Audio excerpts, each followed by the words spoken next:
no qual os gêmeos Grace se transformam em trigêmeos. Jared não conseguia afastar-se da porta, ouvia as lâminas dos floretes a baterem uma na outra e os aplausos dos espectadores, mas os sons pareciam vir de muito longe. Horrorizado, ficou a observar enquanto o treinador enfrentava o seu sócia. O rosto do homem ficou vermelho até à raiz dos cabelos e alguns dos atletas olhavam, chocados, para o falso Jared. Era só o que me faltava, pensou Jared. Não conseguia explicar o que estava a acontecer.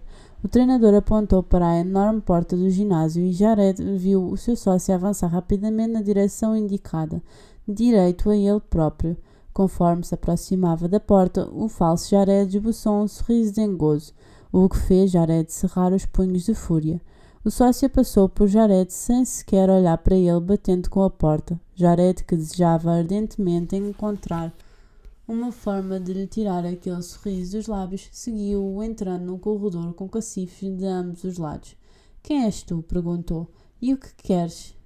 O falso Jared virou-se para o encarar e algo nos seus olhos fez Jared gelar dos pés à cabeça. — Não me reconheces? Sou ou não tu próprio? Perguntou enquanto os seus lábios esboçavam um sorriso escarninho. Era muito estranho ver a criatura a mover-se e falar. A sensação era completamente diferente da que sentia ao olhar para Simon, com o seu cabelo bem penteado e com os lábios superiores sujos de pasta de dentes. E também não era bem ele próprio. O cabelo do seu sócio estava mais desgrenhado e os olhos eram mais escuros e diferentes. A criatura deu um passo na sua direção. Jared recuou um pouco, desejando ter algum tipo de proteção mágica. Então lembrou-se do canivete que tinha no bolso das calças de ganga.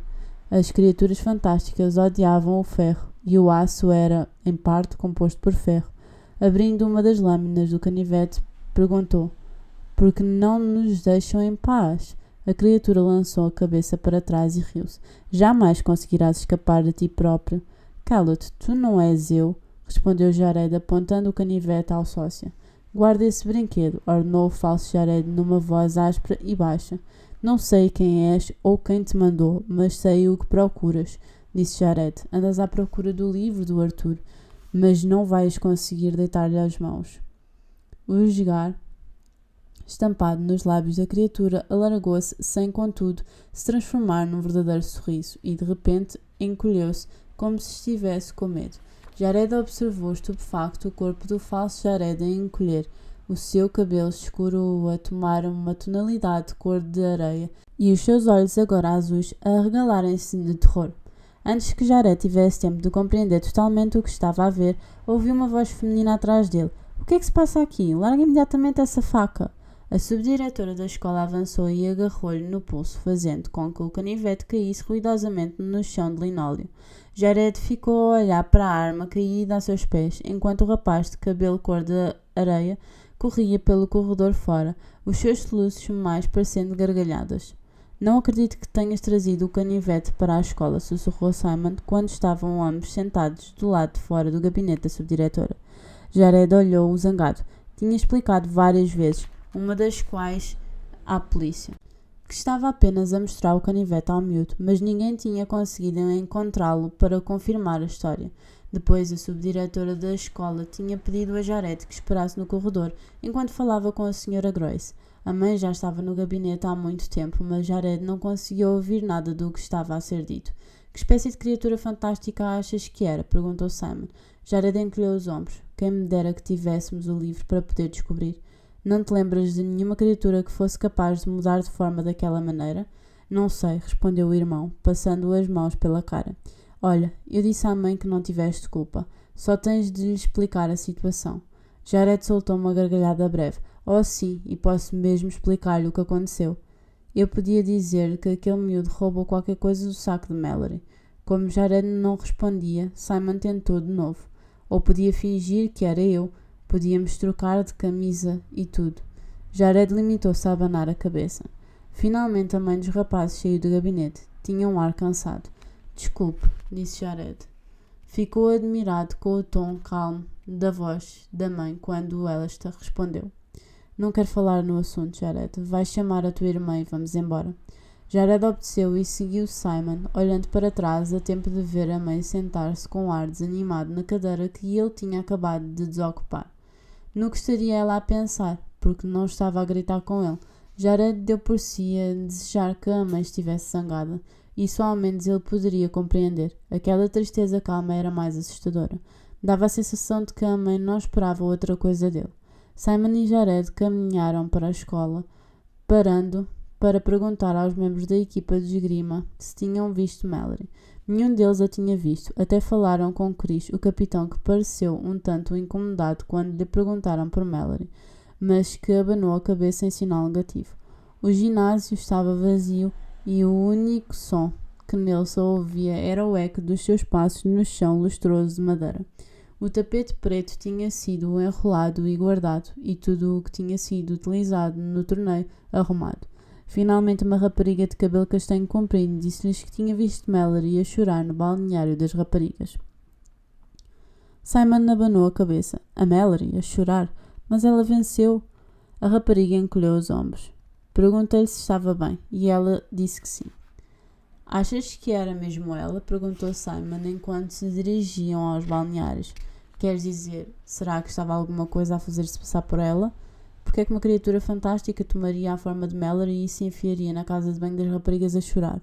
Não sei, admitiu Simon. Eu cá choraria se tivesse de me transformar na Mallory. Jared riu-se. Então, queres ir lá dentro procurá-la? Eu não vou entrar nos balneários das raparigas, respondeu Simon. Além disso, tu já estás metida em tantos sarilhos que dificilmente te poderás meter em mais. É sempre possível meter-me em mais alhadas, suspirou Jared, empurrando a porta. A casa de banho era surpreendentemente parecida com a dos rapazes, só que não tinha urinóis. Mallory chamou. Não teve resposta. Pôs-se a espreitar por baixo das portas, mas não conseguiu ver quaisquer pés. Abriu cautelosamente a porta de um dos compartimentos e, embora não estivesse ninguém lá dentro, sentia-se estranho, nervoso e embaraçado, o que o levou a correr de novo para o corredor. Ela não está ali dentro? Perguntou Simon. Não está cá ninguém. Jared olhou rapidamente para a fila de cacifos, rezando para que ninguém o tivesse visto. Talvez tivesse ido à secretaria à nossa procura, sugeriu Simon. Não a vejo em lado nenhum. Uma sensação de pavor tomou conta de Jared. Depois de ter sido apanhado pela subdiretora, não tinha pensado em mais nada a não ser no sarilho em que estava metido. Contudo, aquela coisa ainda andava à solta pela escola e ele ainda se lembrava da forma como a criatura revistara o saco de Mallory. E se ela foi lá para fora? Lembrou-se Jared, rezando para que a conseguissem encontrar antes da criatura. Ela pode ter ido ver se estávamos à espera junto ao carro. Podemos ir ver.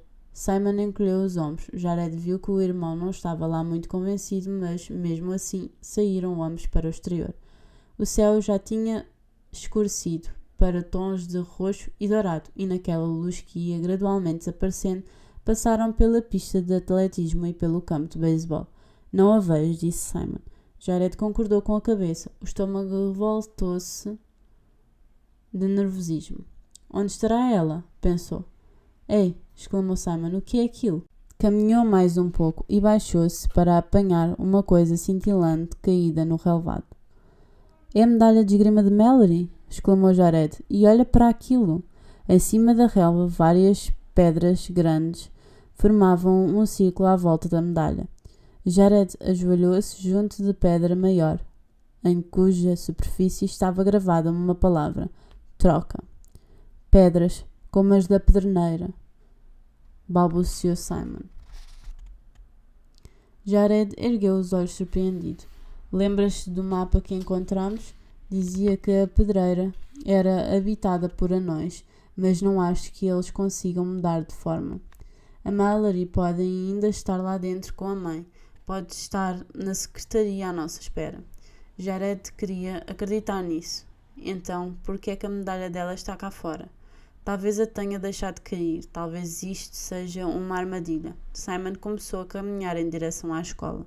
Anda daí, chamou. Vamos voltar a ver se ela está com a mãe. Jared assentiu com a cabeça sem entusiasmo. Ao entrarem na escola, encontraram a mãe junto à entrada a falar ao telemóvel. Estava sozinha e de costas voltadas para eles. Embora estivesse a falar baixinho, a sua voz chegava facilmente até ao sítio onde estavam agachados. Pois é, eu também pensei que as coisas estivessem a melhorar. Mas sabes, o Jared nunca confessou ser culpado das coisas que aconteceram quando nos mudámos para cá. E isto vai parecer-te estranho, mas a Mallory e o Simon protegem-no tanto. Jared ficou paralisado, receando o que a mãe ia dizer a seguir, mas incapaz de fazer o que quer que fosse para a impedir de continuar. Não, não.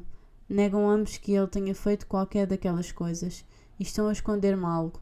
Isso é óbvio pela maneira como se calam quando entram numa sala, pela maneira como se protegem uns aos outros, especialmente pela forma como protegem Jared. Devias ter ouvido Simon hoje, a inventar desculpas para justificar o facto do irmão ter apontado uma navalha àquele rapazinho. Neste ponto de conversa, a mãe fez um ruído abafado e começou a chorar. Sinceramente, não sei se consigo ter mão nele. Está tão revoltado, Richard. Talvez fosse melhor ele ir passar uns tempos contigo. Era o pai. Ela estava a falar com o pai deles. Simon espetou um dedo no braço do irmão. Anda, a Mallory não está aqui.